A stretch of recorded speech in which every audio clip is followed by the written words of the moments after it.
Good morning, it's Gemma. Back in the forest again,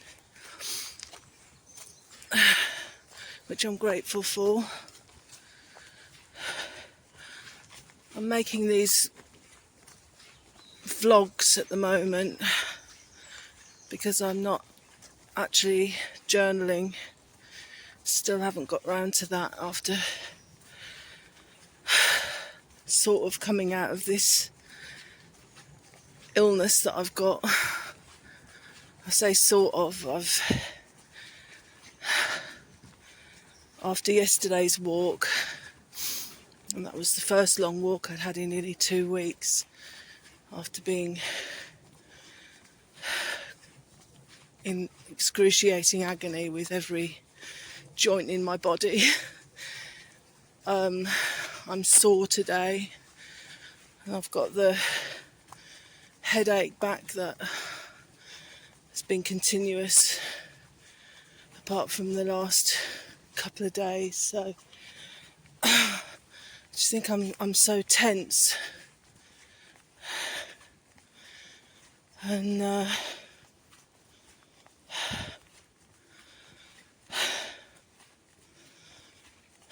just think all the stress of the past 6-7 months has finally caught up with me. I'm sure if you watch my videos you'll know what I've had to contend with.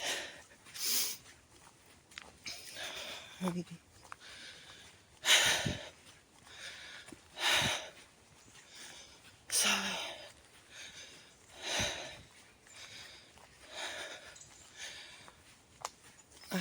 I've got the comments turned off on my videos at the moment because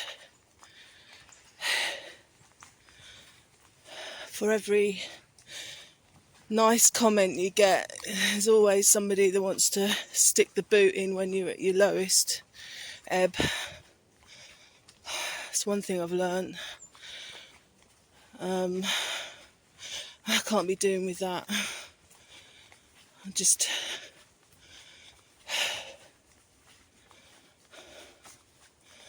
hope that somebody maybe can identify and is helped by my videos. I didn't explain the Samaritans thing very well yesterday. I started writing to them back in July, emailing because it's difficult for me to talk at home, and they have actually been really helpful, and I don't know, their encouragement and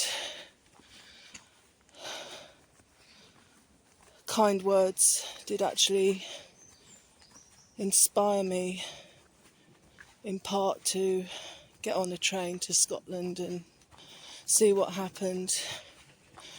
But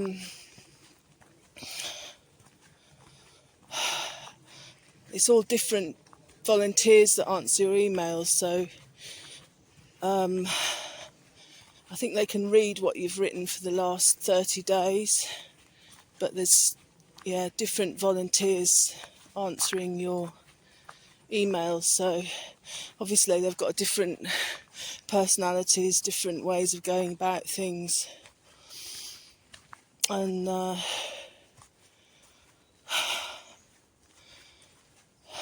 some are more helpful than others. And nobody in this life can truly understand what somebody else is going through. But my complaint really was that, well, first of all, I'd sent an email that I never got a reply to, and I waited the allotted amount of time and sent it again and said that they hadn't received it, but it was in my sent folder, so I don't understand that. And that was an occasion where I had somebody that wasn't particularly understanding of what I was going through. So I just didn't write again. I just thought, oh well, they've helped a lot, and human beings are human beings, and I'll just leave it for now. And I was in a pretty good place. And then the other day I wrote again, and I got an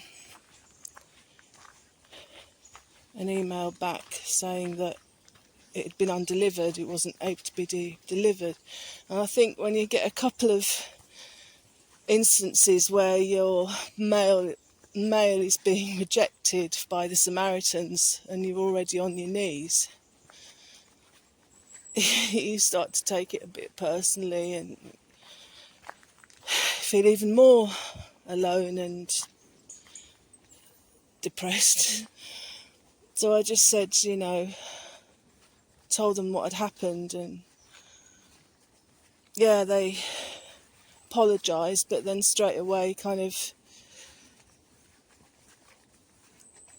turned it around to be something that I'd done wrong, when I had the evidence to prove that I hadn't sent it to the wrong address. And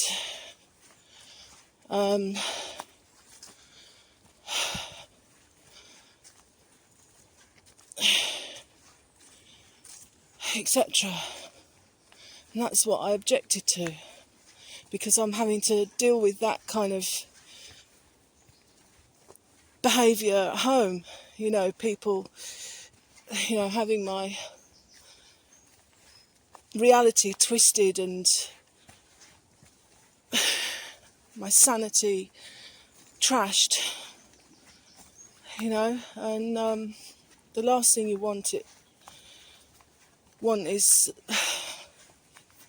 for healthcare providers to be doing the same thing.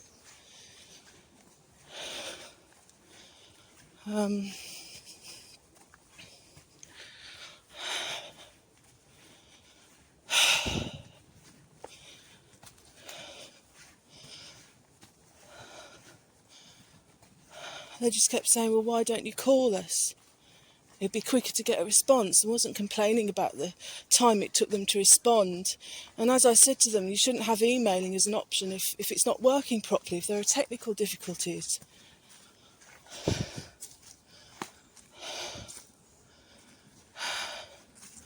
Why not sort the difficulty out and apologise sincerely and be done with it, instead of twisting it around and making it somebody else's fault? And I know it's human nature, apparently, to do that.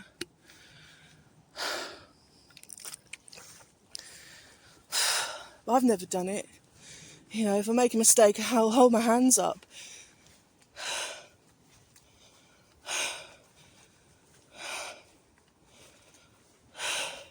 Certainly don't make the other person think that they're going mad.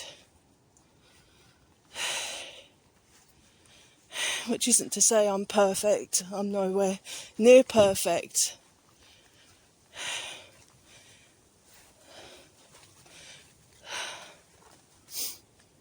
But I think doing that to somebody is pretty evil on a regular basis. So, anyway, let's explain that a bit more. Yeah, and this is the longest time I've kind of let my journaling slip, and my yearly goals. I try and write a piece of music every day, or at least play an instrument. I just haven't, I've been that ill, I just haven't been able to do it. Everything hurts. So that's not helping any. And of course, I've got no money, spent it all in Scotland, because I'm ill. It's hard to look for work, it's hard to commit to anything because I can't say how I'm going to be feeling from one day to the next. Had to get rid of the car last year because we couldn't afford it. So couldn't continue the business that I'd just started up with selling organic food and drink, which was doing well. So I'm having to, as a self-employed person, I'm having to start again and think of another idea when I've got so much shit going on.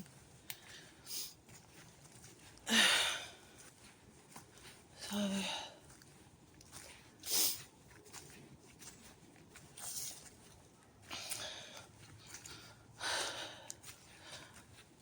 I think the other reason I'm finding things so difficult is that I'm normally quite good at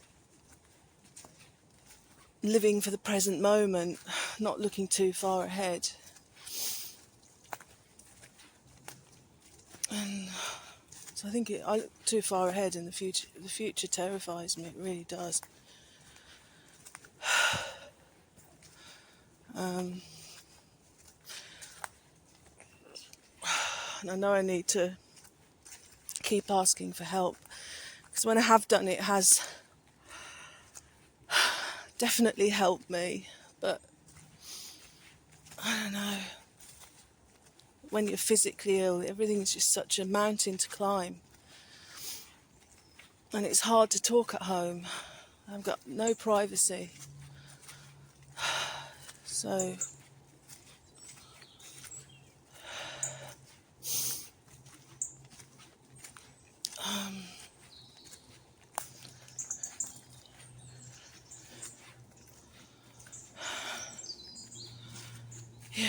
so today, let's wait for this person to go past. And the beautiful trees.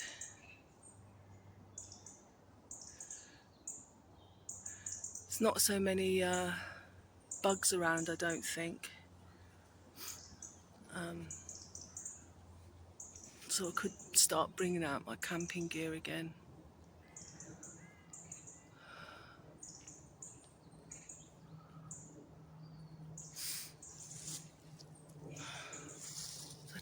I just love it here.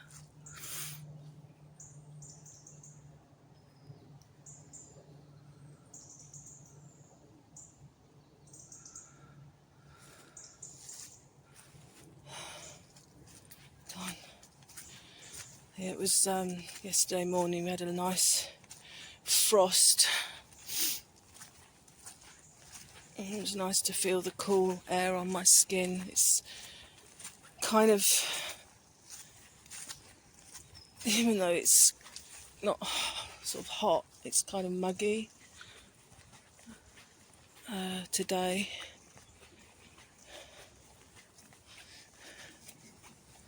And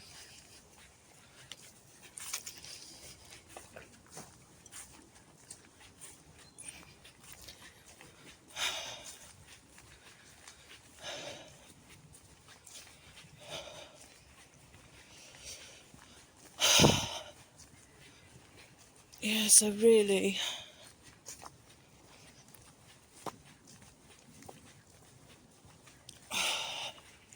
I've got to get back into the basics of looking after myself properly, like eating properly. And so I haven't been able to cook for myself. I've just been eating crisps and chocolate, and which I also eat when I'm eating my feelings, comfort eating. No, it's not good for me. It makes me feel even more out of control. But it's just another thing that feels like a full-time job, cooking when everything hurts. And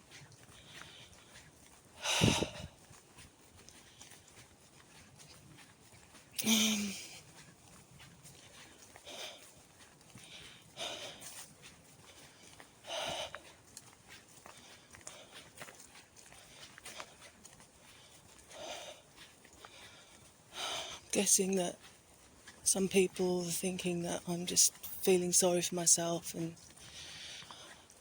but honestly, this is the toughest year of my life. I've been through some crap, as lots of people have, but this has honestly floored me, because I haven't been able to work, and that's always been my saving grace.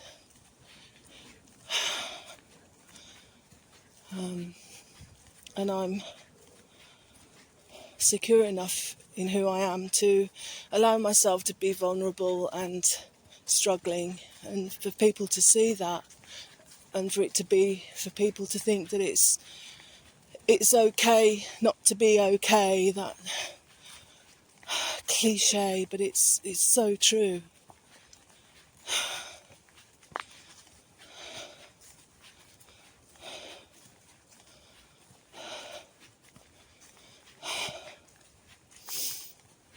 Sometimes you can literally just, all you can do is put one foot in front of the other, like what I'm doing now.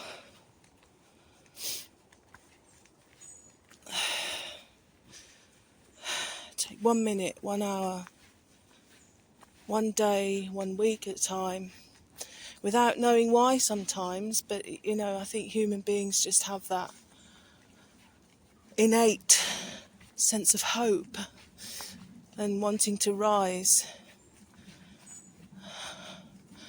As the late great Maya Angelou, who was a poet, among other things, and one of my heroes, heroine, or whatever you like to say, she wrote an amazing poem called "And Still I Rise," and I always turn to that in times of like this, and I'll leave you to look that up.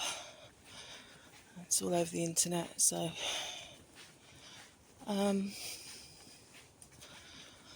yeah.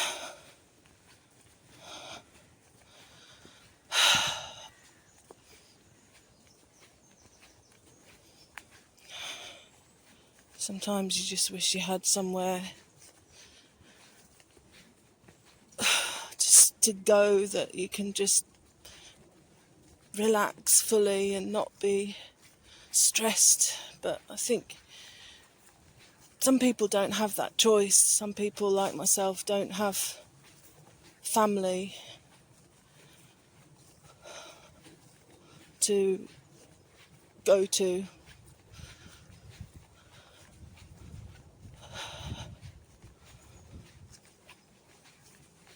And I'm not in a position at the moment to want close friends. I have had them in the past, but don't want them at this point in my life.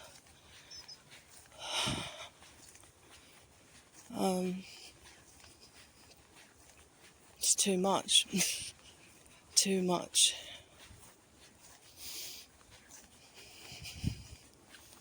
I don't have a lot in common with people anyway, all the kids and the grandkids. Have you got kids, Gemma? Have you got grandkids? And what do you do? All these fucking questions. Expectations. No, I've just walked to the beat of my own drum my whole life and got sideways glances and quizzical looks and what the fuck's she on sort of thing. But I have no regrets. I'm nearly 50 and I don't regret the decision I took at 30 to become a professional musician, because it's something that I can look back on and think, yeah, I went for it. You did good. And you still haven't given up, even when your body's failing you. You're still composing, you're still playing when you can. And it's just now having the physical and mental stamina to get back into that. I mean, before I got ill, I put a list together called Operation Aberdeen. All about moving up there,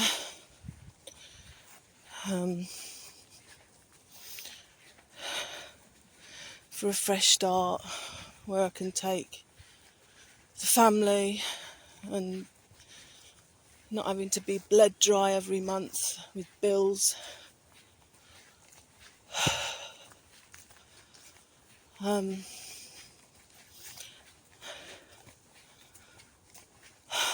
it's a pretty intimidating list. It feels impossible, but Aberdeen felt impossible. But I achieved it, or a version of it. Such is life. We can't always achieve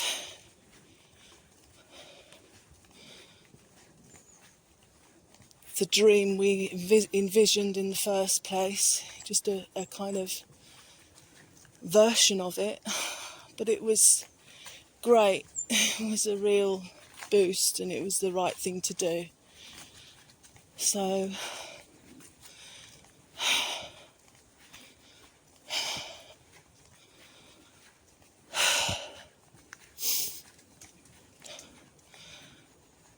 because unless you're kind of on that track to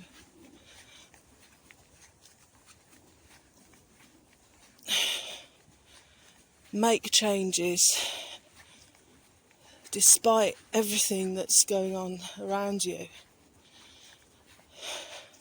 nothing is going to change. Nothing is going to change unless I keep reaching out, asking for help.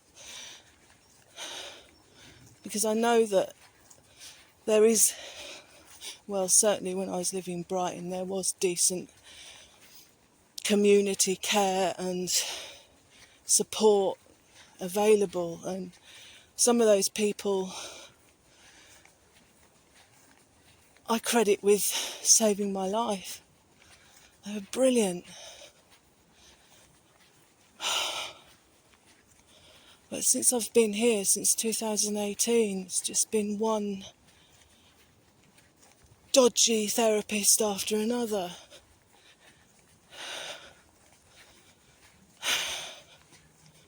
I shouldn't even be practicing therapy.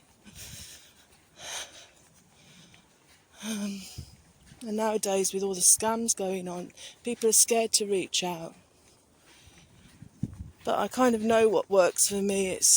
A lot of it's been reading, audio books, because then you can get help, an indirect sort of understanding, but not have to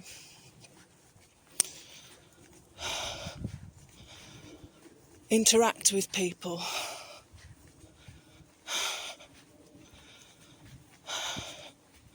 Which is ideal.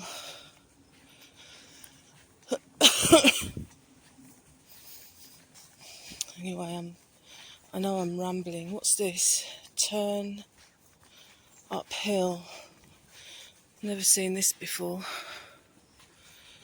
Something's going on.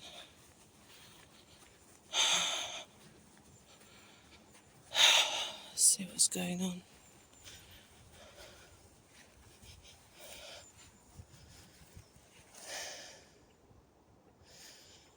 I don't know. Oh, it looks like there's some kind of race. Oh, I remember now. Some kind of event. Normally what happens, you can see all the tape that's been put up. That's normally just thrown in the bushes afterwards.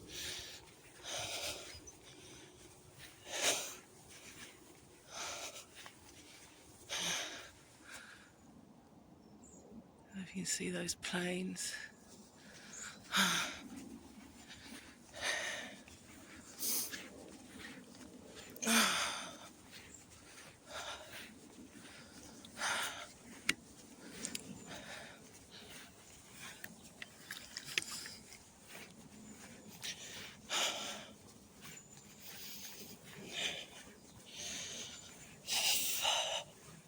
haven't done any artwork for ages because I had somebody pretend that they wanted to buy a piece of art on my Etsy account,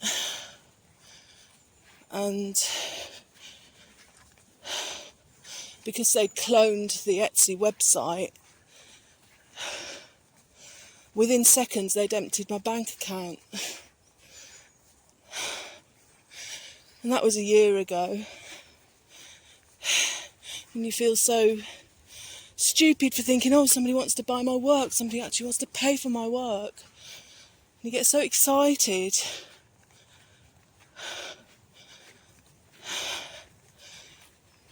And then within seconds, they're so clever, these people. They'd emptied my account, and I'm pretty streetwise, but all this AI and cloning and everything. So that's just something else arseholes have taken away from me. Hardly drawn anything for a year.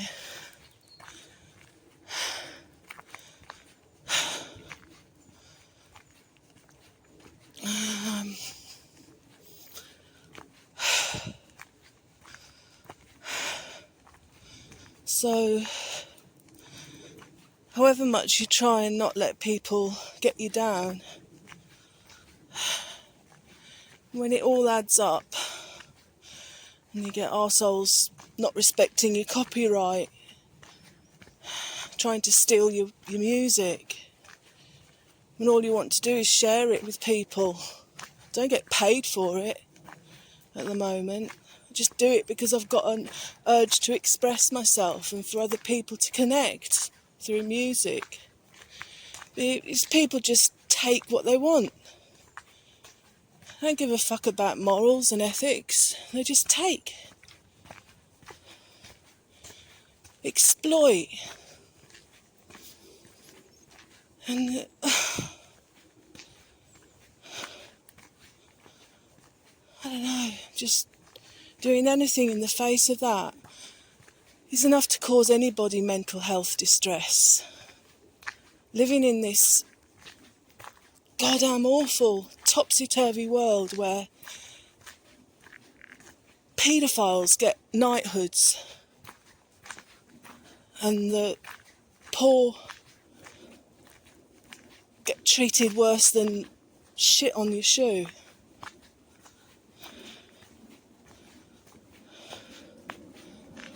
It's enough to drive anyone crazy, anyone with a shred of sensitivity, shred of good in them.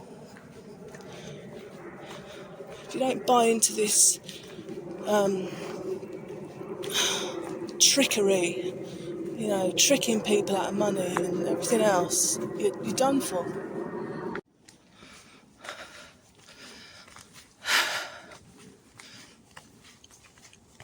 Sorry, I had to cut off there. This won't be much longer anyway.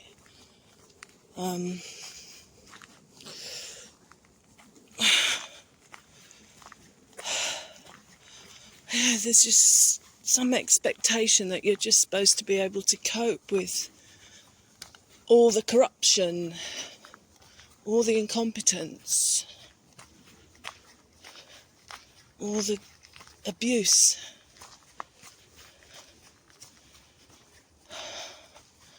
And just live your best life. I wasn't brought up that way. And I think people of my generation, I mean, I come from a background of domestic violence and God knows what, but I was still taught to respect my elders somehow. My elders, to respect people, to be polite. Thank God for my grandma.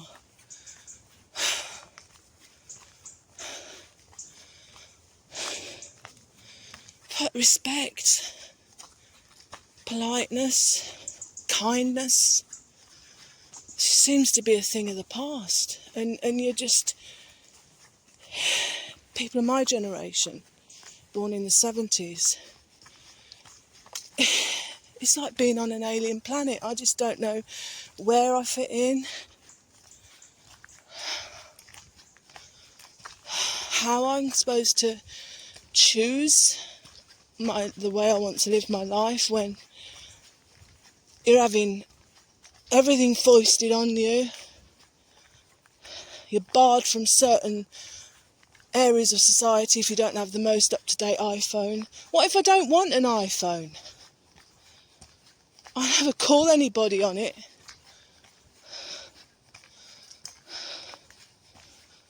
Apart from once in a blue moon, I don't want to hear from people because they're all scammers anyway. I don't want to be on social media. I've stopped using social media altogether apart from YouTube. And I only use that because I can't afford the storage on my devices to keep my work. And also there are some really inspirational, amazing people on there.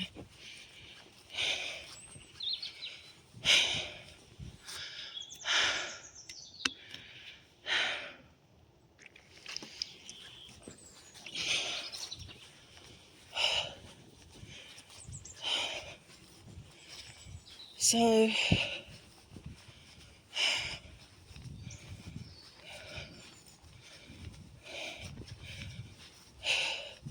I guess the point of what I'm trying to say in a nutshell is if you're having a hard time fitting into this crazy planet we live on, don't beat yourself up. Don't think, oh, I should be doing better.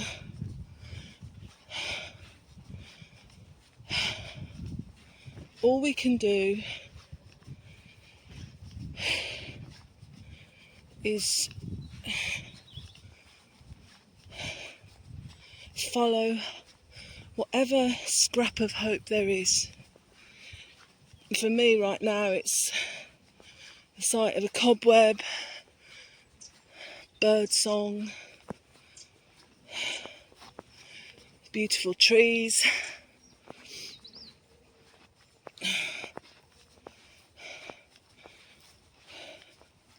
and just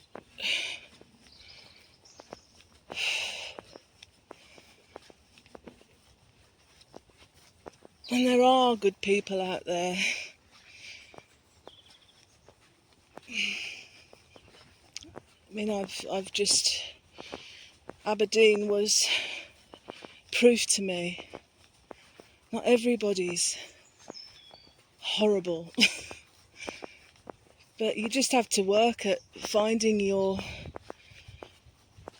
group of people or whatever that are like-minded. And failing that,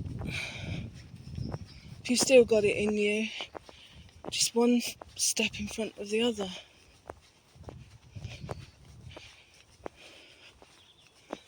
Because human beings have that capacity to get up and get on whatever's happening in their lives. So, right, I'll say goodbye for now. Thanks for listening, and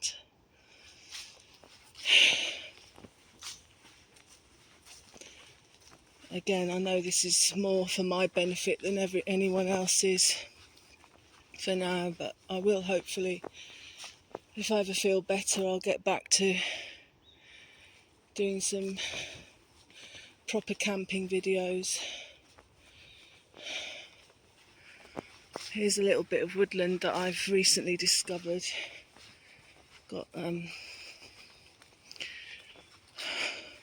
houses at the back there. I thought it'd be a great place to put my bivvy down, but it's overlooked by houses.